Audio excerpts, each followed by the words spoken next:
Selon l'article 71 des statuts de la Fédération internationale de football association, aucun match international ne peut se tenir sans l'accord des associations membres concernées.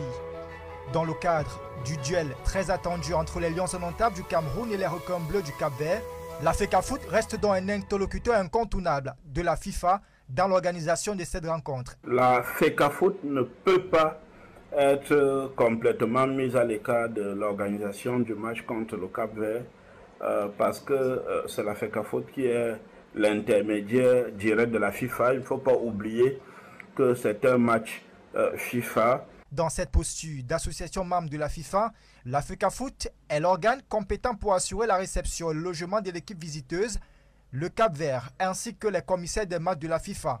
On peut parler entre autres de l'arrivée des délégations, comme la délégation du Cap-Vert qui est l'adversaire du Cameroun pour le match du 8. Il y a également les officiels de la FIFA une fois qu'ils viennent et toutes les commodités liées à l'organisation de la rencontre. Il y a aussi que c'est la FECAFOOT qui gère les accréditations et dans ce genre de rencontre, pour les journalistes de la presse nationale et internationale, elle est gérée par la Fédération camerounaise de football.